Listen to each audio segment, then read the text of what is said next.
Welcome to the deep dive. Today, we're getting into a really powerful story from the book of Judges.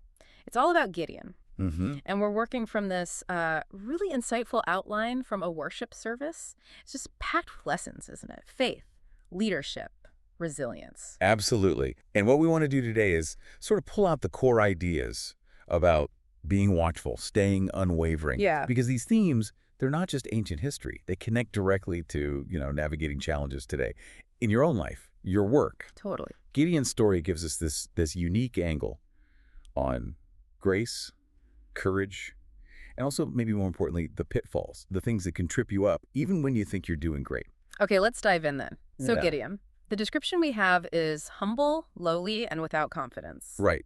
Not exactly your typical hero starting point. Not at all. He feels small, insignificant within Israel. And honestly, who hasn't felt like that sometimes, right? Exactly. It's relatable. But despite how he sees himself, he's chosen for this immense task freeing Israel from the Midianites. And this is where the outline brings in that phrase, the unmistakable grace for an unqualified member. Unqualified, that's the key word. It really is. This concept of an unmerited call by grace is central. The outline stresses that, big callings, even salvation itself, aren't rewards for being good enough or working hard enough. It's a gift. It's a gift, exactly, a free gift. It flips the script, doesn't it? Yeah. It's not about earning it. It's about recognizing and receiving something unexpected, maybe something you feel you don't deserve, believing and receiving. So Gideon gets this incredible unearned call. What's his first step? His first act of obedience. Yeah, and it's pretty gutsy. He goes and destroys an idol in his own father's house But notice how he does it.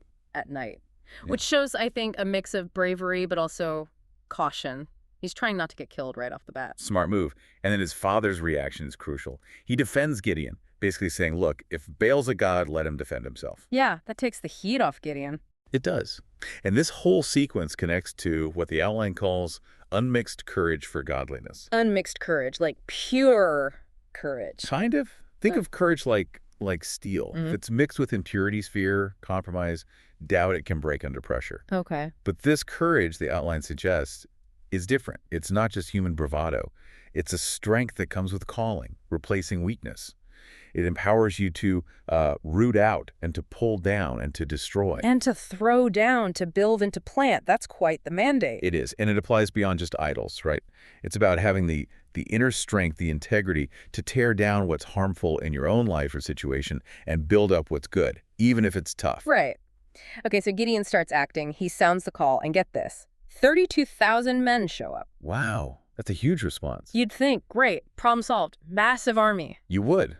But that's not the perspective here, is it? No, the divine feedback is the army is too many. Can you imagine hearing that? Sorry, you've got too much help. It's counterintuitive, definitely.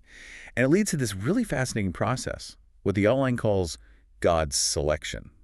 Two tests. 2 tests to shrink the army. What's the first one? First, Gideon tells anyone who is afraid to just go home. And how many leave? 22,000. Whoa, more than 2/3. Yeah.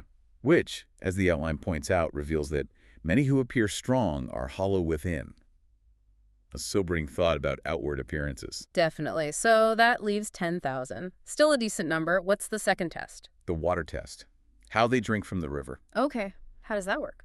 Most kneel down, put their faces in the water. Yeah. But 300 men, they just scoop water with their hands and lap it like a dog would, staying alert, watching their surroundings. So they didn't make themselves vulnerable? Exactly. They were committed, focused, and concerned only about victory. They thought nothing of themselves. Vigilant.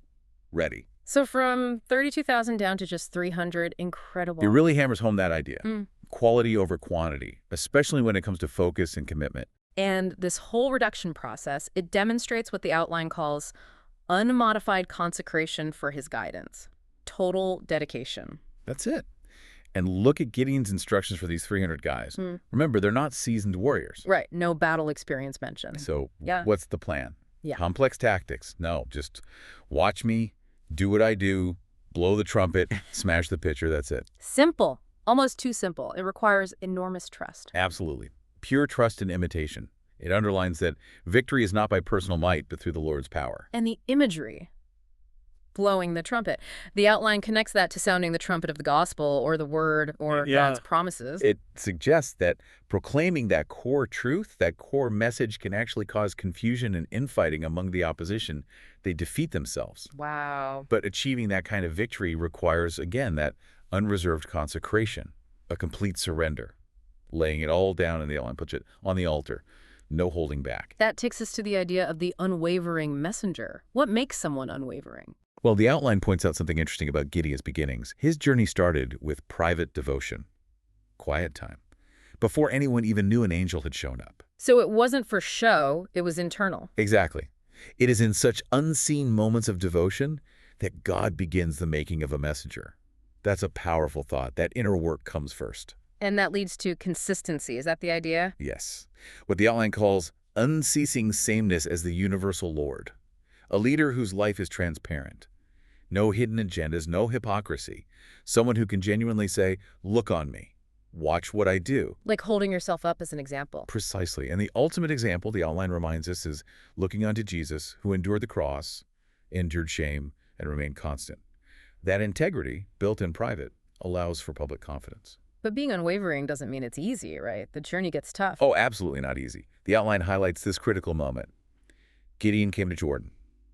He and the 300 men that are with him, faint yet pursuing. Faint yet pursuing. That phrase says so much. Exhausted, worn out, but still going. That's grit. That's unwavering service under an unfavorable lot.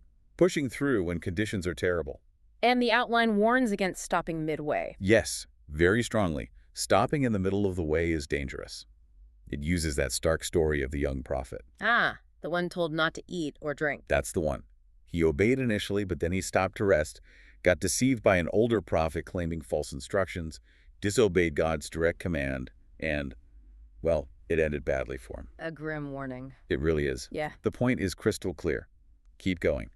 Remain steadfast, even when it's hard, even when things seem unfavorable.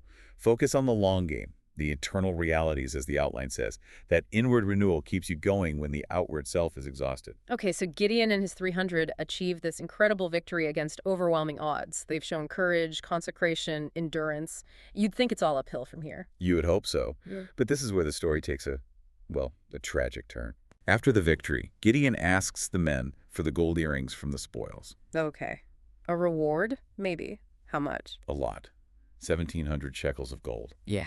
A massive amount. Wow. And what does he do with it? This is the heartbreaking part. He makes an ephod from it. Now, an ephod was part of a priest's garment, but here it becomes an idol. No. Yes.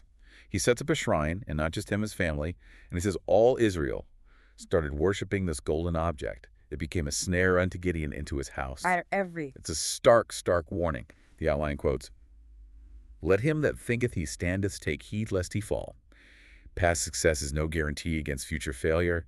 Complacency is dangerous." And the irony, it's just crushing. This is the man whose first act was destroying an idol. Exactly. He had destroyed idols, now built one. The outline calls this rebuilding what God once gave you victory over. And that leads to Backsliding, corruption, and becoming a transgressor. It undoes the progress. It also touches on this idea of the unsustainable goodness of an uncircumcised heart, meaning you can do good things outwardly, but if the heart, the inner motivation, isn't truly transformed, if it still holds on to, depravity, propensity, the root of deviation, then the goodness won't last. It's not sustainable without that deep internal change, what the outline calls heart circumcision or sanctification. it has to be inside and out. Precisely. And think about this. Gideon heard directly from God, from an angel. Yeah, that's a higher privilege than most people get. More direct than hearing a sermon. Right. Yet he still fell, which points to, as the outline puts it, the undependable godliness of an unsanctified hearer. Hearing isn't enough if the heart isn't prepared to truly obey long term. If I build again the things which I destroyed, I make myself a transgressor. That really sums it up. It does, and it leads to the final point in this section, the unscriptural gospel of an unstable herald. A leader, like Gideon here at the end, who should be reinforcing truth, ends up leading people astray towards man-made corruption, preaching another gospel, essentially, a deviation. So, looking at Gideon's whole life, the highs and the lows, what's the big takeaway, the ultimate lesson? I think the outline nails it. The indispensable watchfulness till the last day. Indispensable watchfulness. It's not optional. Not at all. And to endure to the end means more than just surviving. It means actively believing to the end, staying committed to that initial call or purpose, being renewed, transformed, following, serving with complete surrender. That surrender involves Continued submission. Yeah. Letting go of ego, crucifixion of self, and breaking the grip of those old habits or desires, the power of the flesh. It's about constantly choosing against the world, self, and every idol. It sounds like an ongoing battle. It is. That line acknowledges that. Trials and temptations will keep coming, but it also offers assurance. Through the name of the Lord, victory is assured. There's strength available for that fight. And that strength comes from something constant, right? Exactly. The foundation is unchanging. God changes not, Christ changes not, and his word changes not. That truth, that uncompromising word, has to stay rooted in the heart. That's the anchor. And for those who do endure, who maintain that watchfulness, there's a profound promise mentioned at the end. To him that overcometh will I grant to sit with me in my throne. An incredible destiny for those who stay the course. Wow, what a journey. From Gideon's humility and that surprising call, through the tests, the victory with just 300, the endurance, and then the fall, it really drives home that need for vigilance, doesn't it, even after big wins? It really does. And that brings us to a final thought, something for you, the listener, to really chew on. The outline says, knowledge is most valuable when understood and applied. Right. It's not just about knowing the story. Not at all. So think about your own life, reflecting on Gideon. Is there any idol from your past? Something God, or maybe just your own resolve, gave you victory over once. A bad habit, a negative way of thinking, maybe an ego trap. Could you be at risk, maybe subtly, of rebuilding that thing you destroyed? Maybe it looks different now, but it's fundamentally the same snare. How can Gideon's whole story, the good and the bad, inspire your own indispensable watchfulness right now, today, keeping you true to what matters most?